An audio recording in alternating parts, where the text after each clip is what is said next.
Hello, we have Mr. Street with us today in the studio. Mr. Street, how you doing? Fine, how are you? Good. Start off, tell us what ward you represent. I represent Ward 4, Position 1. That's generally southwest Jonesboro. Okay. Now, how long have you served on the city council? 9 years. 9 years, wow. Okay. And in the beginning, 9 years ago, what led you to run for city council? Well, I've always been active in civic and public things. I served on Valley View School Board for 10 years. I was on the Jonesboro Metropolitan Area Planning Commission. Graduated from Arkansas State with a degree in business administration and retired from the Army National Guard as a major Army trained engineer officer. A lot of people encouraged me to run because they thought I had some qualifications that might assist the city. We're going through some growth and some challenging times, and I thought about it a while, and I love Jonesboro, was born and raised here, and thought, yeah, it's worth that, and got involved, and I'm still here. There's no end to work, doesn't seem like, but I've enjoyed it, and it's gone tremendously fast. Absolutely. So it's, you would say it was a good decision to Oh, run. absolutely. Good. Absolutely. Well, like you said, 9 years. What's kept you motivated during these 9 years to keep running for re-election? Jonesboro's been growing at a pace that's hard to believe. We've grown 2% since the last census in 2000. That's 2% a year. Yeah, that doesn't sound like a lot, but when well, you put it in perspective, it is a large amount. We were at 55,515 then, and now we're at 67,263. That's what's officially in the census. But any day in the city, Yeah. because we're the largest medical center between Little Rock, Memphis, St. Louis. We have the second largest university in the state. We have Turtle Creek and have a shopping draw here. Probably exceeds 400,000 people. A lot of people come into work, various jobs and industry. A lot of business going on in Jonesboro. So any given day, we've got 100,000+ people on the streets. Absolutely. So our infrastructure is a little taxed. When I first got on, we had a lot of drainage problems. Worked very hard to correct those. In fact, I'm real proud of that. We went from, oh gosh, when we had a fairly significant rain event, we'd have water in 20, 30 people's homes. And I've been to a lot of them during those events, and it's pretty sad to watch water going through somebody's property. And the last few significant events we've had, we haven't had water in anybody's home. So the work we've done on detention has assisted a lot of that. Streets, our infrastructure, as you talked about before, we can't widen streets but a certain amount, but we have built a few. We've widened quite a few. We overlay them. We've put in turn lanes to help. We just purchased a computerized signalization, which hopefully when it's in place and tuned up will move a lot more traffic on the same asphalt. We've built sidewalks galore in town, not as fast as some people would like to see them, but we've allocated a considerable amount of money every year to sidewalks with an emphasis on schools first. Now we're going back and working on the others. Again, not as fast as everybody would like to see them, and not everywhere all at once, but we've been making great strides on improving sidewalks and infrastructure in Jonesboro, and there's never an end to that either. It's just money, so we just have to prioritize the needs and allocate the monies on an annual basis as our budget will allow it. Absolutely. So you mentioned the growth and the 2% over the past 10 years. You've been around for those 10 years per se. I mean, nine of them. As a councilman, what is your interpretation of the growth? Is it a good thing? Is it a bad thing? Absolutely, it's a good thing. It's progress, prosperity. We have a great quality of life here. I think that's important to continue with our industrial recruitment, which provides a considerable amount of jobs. We're very pleased with Nestle. Their largest manufacturing plant in the world is here. They've expanded several times, employ several hundred people. I mean, it's an excellent place to work. Post, they've expanded. Lay's, they've expanded.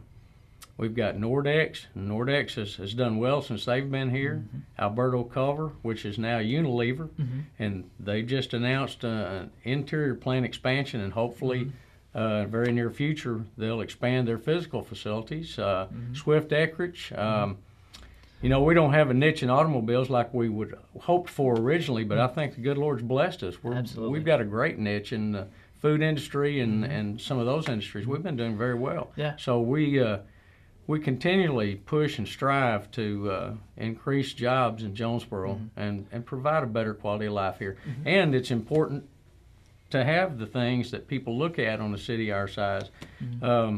We have excellent schools in Northeast Arkansas. I mean, people take that for granted, but all the schools in Northeast Arkansas are excellent. The quality of education here is second to none. We have second largest university in the state, as I alluded to, Arkansas State University. Right. Another big plus.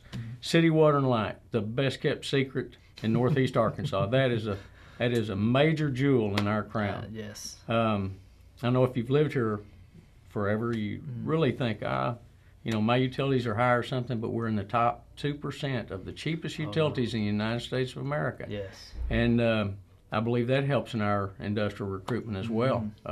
So we're blessed in a lot of areas, but the growth is good. If you stop, you know, it's hard to stop. Then you die. I guess we're going to continue to grow. And again, you look at the traffic, and a lot of people gripe about that. But it's prosperity. Every time I sit in line, I look at the jobs, and there's so many communities around us that suffer and struggle that would love to have our so-called problem of traffic.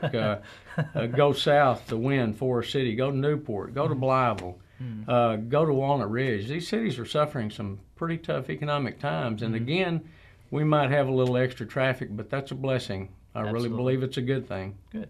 All right. So what do you think of when you think of Jonesboro's future with these so-called problems that we're facing, and the infrastructure and the growth, the increased amount of growth? What do you see for the future? Hey, Jonesboro's got a great future. Again, ASU, they keep recording record enrollment. Medical facilities here. We have specialists in every field there is. The new NEA Baptist Hospital that's being constructed on 49 is going to be something else. That's $430 million job.